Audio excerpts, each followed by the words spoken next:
Hey everyone, welcome to this week's conversation with Dr. Stephen Nedd about the body and how to fix, protect, or maintain it using outside-the-box alternative solutions. If you're a big fan of the pharmaceutical or surgical approach, you are so in the wrong place, because on this podcast, we're not going to be pushing the conventional medicine methods or way of thinking about health. If you're looking for another way to live longer and healthier, join me, Ron Nedd, and my brother Dr. Stephen Nedd for this week's body chat about sunburns, how to prevent them, and how to treat them naturally when you get one. Me? I'm a retired Twin Cities chiropractor currently helping people buy and sell homes in the Tampa Bay and Los Angeles areas. My brother has a thriving chiropractic practice in the Clearwater area of Tampa Bay, Florida. In this podcast, we're going to chat about all sorts of topics related to health, nutrition, exercise, just about everything having to do with the body. You're invited to listen in to our body chat, but don't forget that neither of us is giving you health advice, so don't rush off to do something without either checking with your doctor first or seeing Dr. Stephen Nedd as a patient at his office. Good morning, Steve. Good morning, Ron. Well, it's actually afternoon there. Barely. Okay. So we're going to be approaching a different subject today. We're going to be discussing something that is quite different than what we've discussed before, but still is important for people to understand. Because with summer approaching, the intensity of the sun is increasing and people are more at risk for getting sunburn. So let's start out with what causes sunburns. Well, a sunburn is caused by overexposure to ultraviolet B rays from the sun, causing inflammation of the skin. Okay. And so what I want to do is go over the three types of ultraviolet rays from the sun. Okay, good. Yeah, so again, ultraviolet B rays, which I just spoke of, can damage the skin cells' DNA directly, and they're the main rays that cause sunburns. Okay. And they're also thought to potentially cause most skin cancers too. Really? Yeah. All right, so there's different types of ultraviolet. I didn't know that. I think most people just know there's ultraviolet rays, which have a certain frequency or a certain wavelength that's different than visible light, and it affects you. But why don't you continue? So it's the B rays of the ultraviolet that cause that. So then we also have ultraviolet A rays, which are less intense than the B rays, but they penetrate more deeply than the B rays, and they tend to age the skin cells, causing wrinkling and leathering. Okay. They also can damage your connective tissue, and they're associated with the development of melanoma, which is the most deadly type of skin cancer. Okay. Yeah. And by the way, most tanning beds give off large amounts of ultraviolet A rays, and this can also increase your risk for skin cancer. Yeah, so if you're going to use a tanning bed, always use a safe one that doesn't emit large amounts of UVA rays. So just ask. Okay. Yeah. And then there's UVC rays, which most people have never heard of. And there's good reason for this because they don't get through our atmosphere and are not in sunlight. So they're essentially a non-factor. All right. So it's really only the A and B rays that we have to be concerned about. Yes. Okay. And then the severity of a sunburn is rated on a degree scale. So I thought I'd go over that too. Okay. So a first degree sunburn, most of your sunburns are actually first degree sunburns, and they affect the outer layer of the skin, producing like a reddish type of skin, and it feels hot and tender when it occurs. Mm-hmm. And then you've got the more extreme exposure to the sun that will result in a second degree burn, which leads to small fluid-filled blisters that can itch and eventually break. Mm-hmm. And then the most extreme and rare sunburn is third degree burns, which include severely red to purplish skin discoloration and blistered skin, just like, second degree burns. But it also includes other things like chills, fever, nausea, headaches, and even dehydration. I think I've had that once before. I remember getting a sunburn and having chills and so on. So that would have been a third degree burn. Mm-hmm. Okay. Yeah. So the most common are the first two, first degree and second degree. Yeah. Now, there's a lot of concern that overexposure to the sun might cause skin cancer, and especially in people that have lighter skin. Should they avoid the sun as much as possible, or is there any reason why they should make sure they get some sun exposure? Well, as far as getting some sun exposure, we covered this a little bit in episode 17 on vision. So I'd like to start by repeating the sun exposure recommendation for vitamin D from the National Institutes of Health website reference. Okay. And they say approximately 5 to 30 minutes of sun exposure between 10 a.m. and 3 p.m. at least twice a week to the face, arms, legs, or back without sunscreen usually leads to sufficient vitamin D synthesis. Okay. As far as overexposure, light-skinned people should avoid overexposure to the sun since they have less melanin in the skin, which is a pigment that actually absorbs ultraviolet rays from the sun. Right. And along this line, we'll go into more detail on sunscreen and sunblocks a little later. Yes. And vitamin D synthesis, what does that mean? Production of vitamin D, which your body does through the absorption of the sun rays. Okay. Very good. So then what are the current theories as to why overexposure to the sun might cause skin cancer? Well, just like sunburn, overexposure to ultraviolet radiation is the main factor that causes skin cells to become cancer cells. And so almost all skin cancers are caused by too much ultraviolet radiation from the sun or other sources such as, like we talked about earlier, a tanning bed. And that includes approximately 95% of the deadly melanoma form and 99% of non-melanoma skin cancers, which include basal cell carcinoma and squamous cell carcinoma, which is what our father had. Yeah, so those are just two different types of skin cancer. In addition to melanoma, yes. And this is something that just doesn't happen overnight. It's due to the accumulative overexposure of ultraviolet radiation over many years. Right. Yeah. And what actually happens is that the skin cancer develops in the cells in the top or outer layer of the skin called the epidermis. Mm-hmm. And that's what the ultraviolet B rays primarily damage. Yeah, and again, ultraviolet B rays are responsible for sunburns, which are also a significant risk factor for skin cancer. Okay, so that's good to know. Mm-hmm. Ultraviolet A rays penetrate into the skin in the deeper layer of the skin called the dermis, causing genetic damage to the cells, and that can also cause cancer and especially melanoma. All right. Yeah. So if the body is unable to repair this damage, the cells can begin to divide and grow in an uncontrolled way, and this growth can eventually form a cancer tumor. And, our father had a squamous cell cancer growth on his lip, which he allowed to grow for a while, which ended up spreading to his lymph system, requiring surgical removal of not only it, but also several lymph nodes. And, he was okay for about 9 months until he fell and broke his hip, which stressed out his immune system. And unfortunately, the cancer returned with a vengeance, and he succumbed to it about 7 months after that. Yeah, so it wasn't completely gone. Yeah. Okay. So now going back to the sun exposure, getting some sun exposure so that you have vitamin D being produced, what are the best times of day to be in the sun and what are the worst times? Well, this is a great question because you would think the logical answer for the worst time of day would be between the hours of 10 a.m. and 4 p.m. because that's when the ultraviolet rays are the strongest. Mm-hmm. And the authorities recommend staying out of the sun or limiting sun exposure during these hours. However, there are two reasons that oppose this with very good evidence to back them up. Okay, what are they? Well, we just covered earlier that it's recommended by the National Institutes of Health that you should get sun between 10 a.m. and 3 p.m. to ensure you're getting enough vitamin D production. Right. So this is supported by a study published in 2008 called At What Time Should One Go Out in the Sun? Oh, what does it say? Well, it included the following statement, quote, to get an optimal vitamin D supplement from the sun at a minimal risk of getting cutaneous malignant melanoma, again, that's the bad cancer, Mm-hmm. the best time of sun exposure is noon. Really? Yeah. Thus, common health recommendations given by authorities in many countries that sun exposure should be avoided for 3 to 5 hours around noon and postponed to the afternoon may be wrong and may even promote cutaneous malignant melanoma. Okay, so why don't you summarize that for people?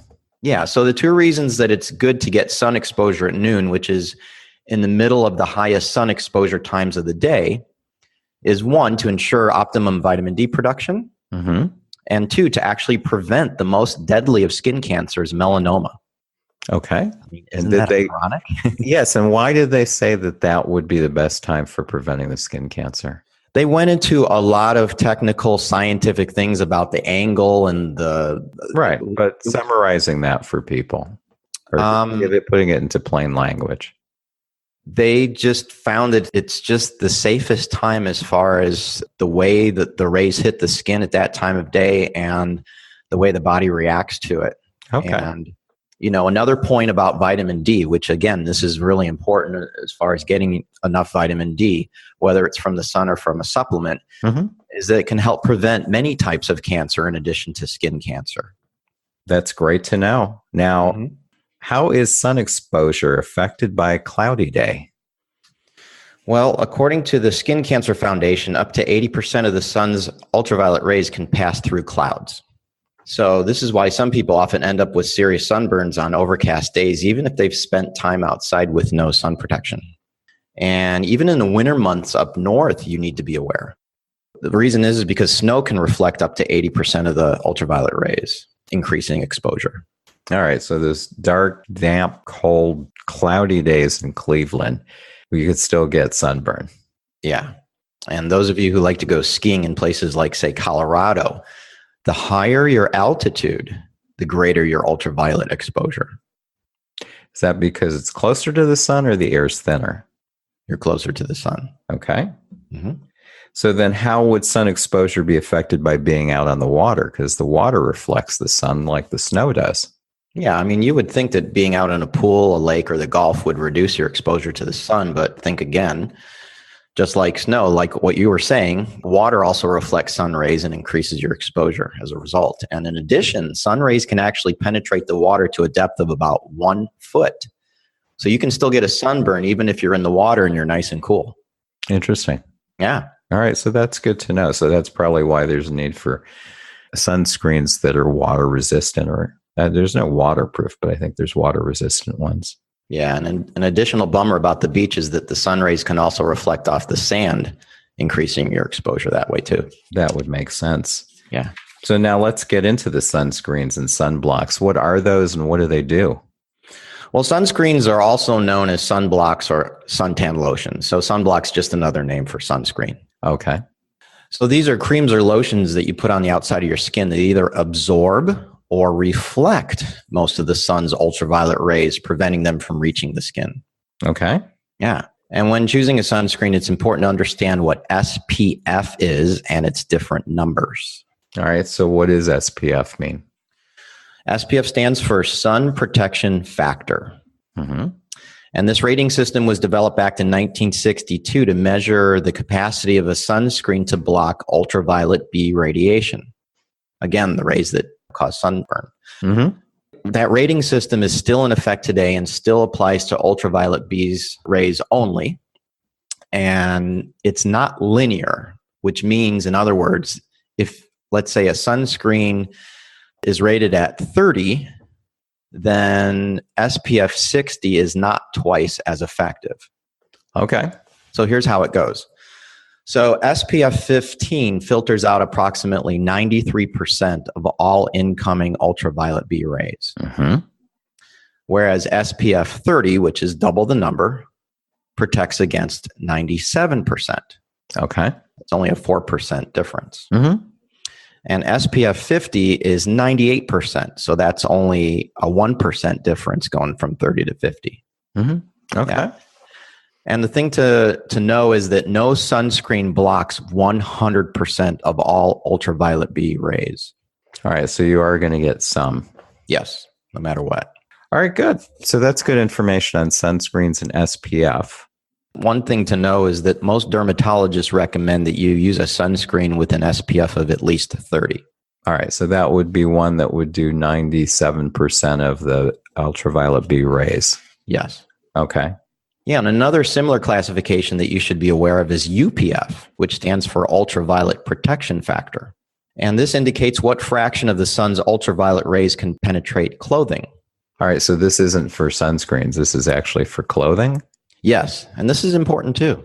Okay.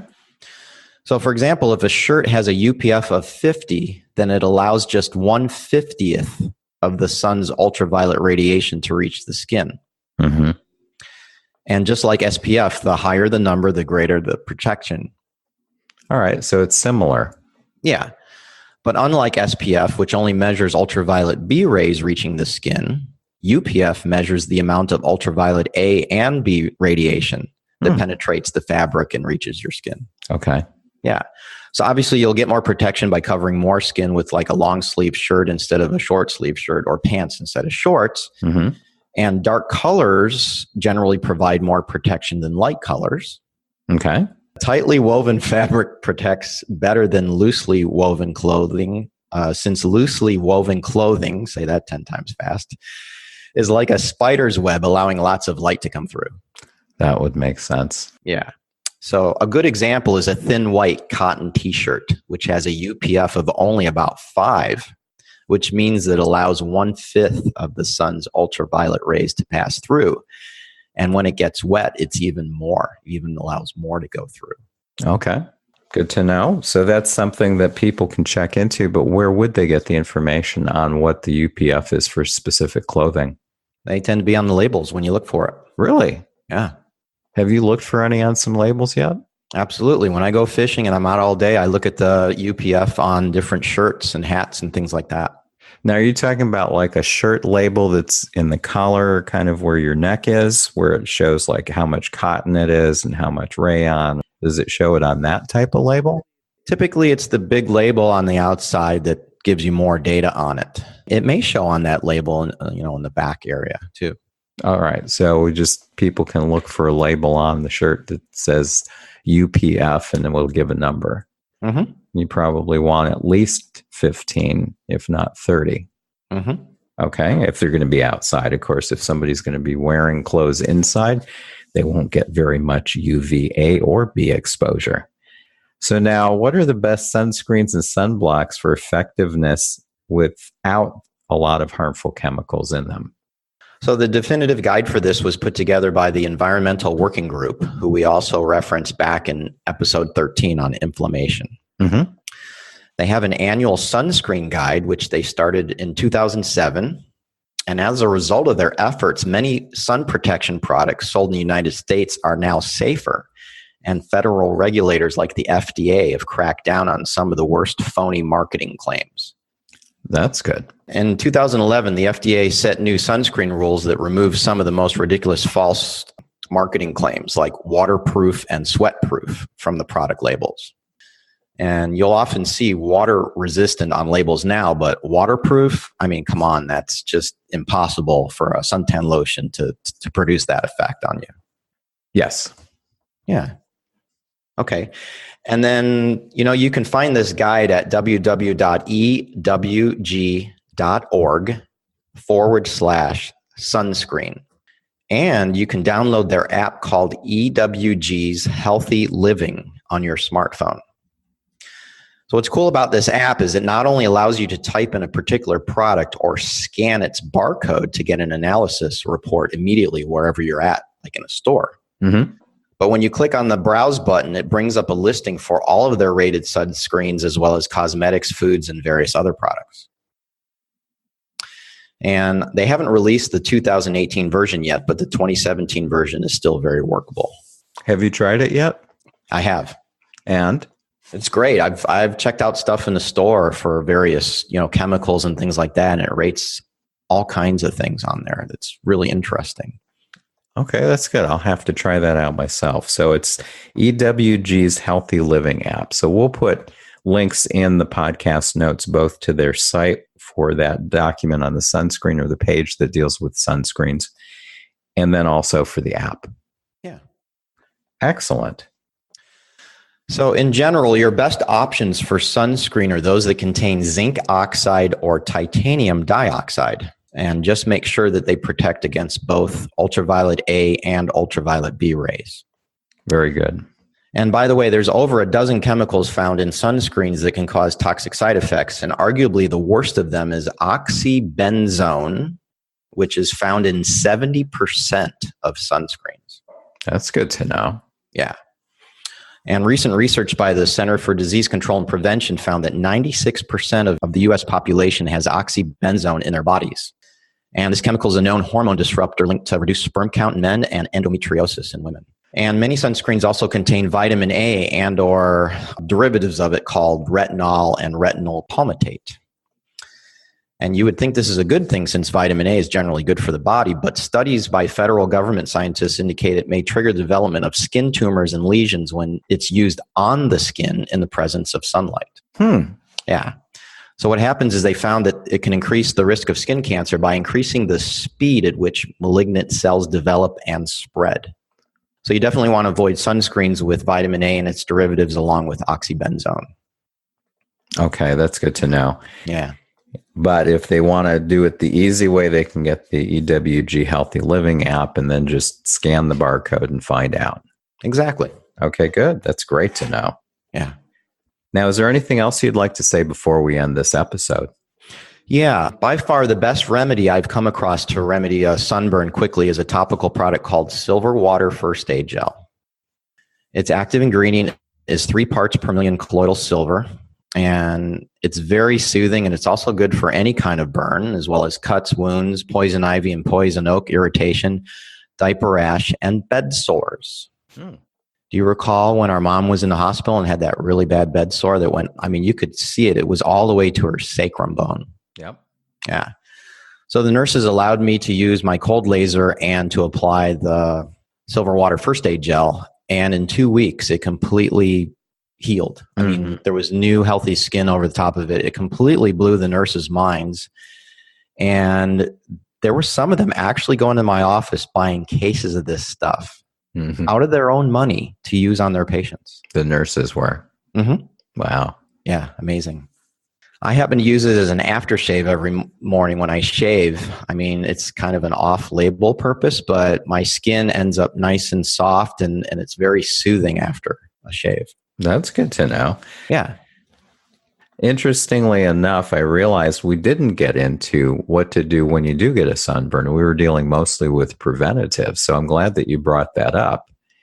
So once you continue or once you finish with explaining about the silver water, we should look at if there are any other ways of handling a sunburn that would be a better way of doing it or a more natural way of doing it. Yeah.